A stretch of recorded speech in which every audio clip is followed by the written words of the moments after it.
Bismillahirrahmanirrahim. Assalamualaikum warahmatullahi wabarakatuh. Alhamdulillahirabbil alamin wassalatu wassalamu ala asyrafil anbiya'i wal mursalin sayyidina wa maulana Muhammadin wa ala alihi wa sahbihi ajma'in, amma ba'du.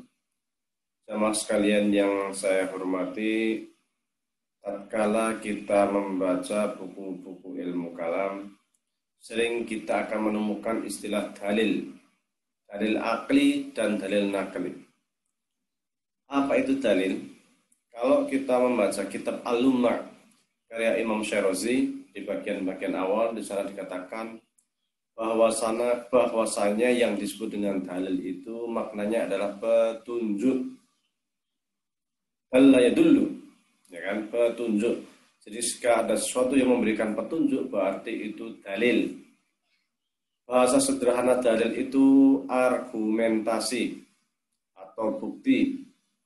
Artinya ketika kita ingin menyampaikan sesuatu dan membutuhkan bukti, maka kita sampaikanlah dengan argumen. Argumen inilah yang disebut dengan dalil. Para ulama usul ataupun para ulama kalam membagi dalil ini menjadi dua. Yang pertama adalah dalil nakli, yaitu dalil yang berlandaskan kepada nakal atau Al-Quran dan Sunnah Rasulullah Sallallahu Alaihi Wasallam. Artinya ketika kita menyampaikan hukum sholat wajib umpamanya, dalil naklinya apa? Aqim sholat. Itu berarti saya telah memberikan dalil, ya kan? Saya telah memberikan argumen. Dalil juga ada disebut dengan dalil akli atau argumen logika, argumen akal. Kalau kita membaca buku-buku ilmu kalam itu sering sekali memberikan dalil akli atau dalil akal atau argumen akal. Argumen akal yang biasa digunakan oleh ulama kalam ini cukup variasi. Biasanya ulama kalam itu akan memberikan beberapa dalil akal, kemudian terakhir baru diberikan dalil nakal atau dalil dari Al-Quran dan Sunnah Rasulullah SAW. Tetapi biasanya di bagian awal itu disebutkan terkait dengan argumen akal terlebih dahulu. Kalau kita membaca kitab HPT Bab Iman, di situ disebutkan amma ba'du fa inna al-firqa an-najib nasara asma'u ala i'tiqad bi anal alam kullahu hadis. Di andal alam kullahu hadisun, bahwasanya alam raya ini sifatnya baharu. Oleh ulama kalam ini sering disebut dengan istilah dalilul hudus atau argumen tentang alam baharu. Jadi di HPT Bab Iman menggunakan salah satu daripada dalil atau argumen yang biasa digunakan oleh ulama kalam, yaitu tentang baharunya alam raya. Wanal alam kullahu hadisun, innama dalilul hudus. Bukti bahwasanya alam baharu. Bukti bahwa yang membuktikan bahwa alam adalah baharu, sebagaimana juga yang disebutkan di dalam kitab Al-Ibanah karya Imam Asy'ari ataupun Al-Lumma karya Imam Asy'ari atau Usulu Ahli Sunnah wal Jamaah karya Imam Asy'ari. Terkait dengan alam baharu ini sering disebutkan dengan perubahan-perubahan yang ada di alam raya.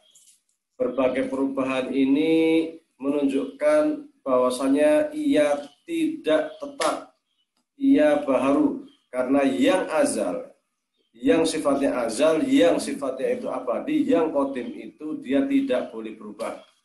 Sesuatu yang berubah itu menunjukkan bahwa ia baharu. Seperti halnya manusia yang sebelumnya itu sekadar yang awalnya diciptakan dari tanah, ya kan, kemudian menjadi Nabi Adam, ya kan, kemudian anak turun Nabi Adam diciptakan dari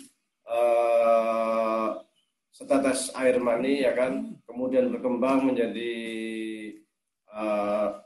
janin dan kemudian berkembang menjadi manusia. Itu proses-proses itu butuh waktu dan dia tidak mungkin berubah dengan sendirinya. Dia membutuhkan zat lain yang memberikan perubahan.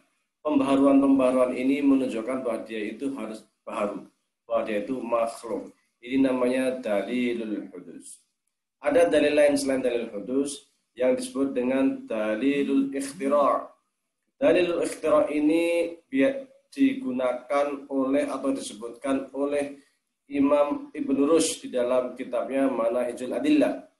Jadi dalam Manahijul Adillah Ibn Rushd menyebutkan beberapa dalil juga, argumen di antaranya dalil ikhtira, yaitu bahwasanya alam raya ini sangat banyak, sangat bervariatif dan tidak mungkin alam raya ini muncul dengan sendirinya.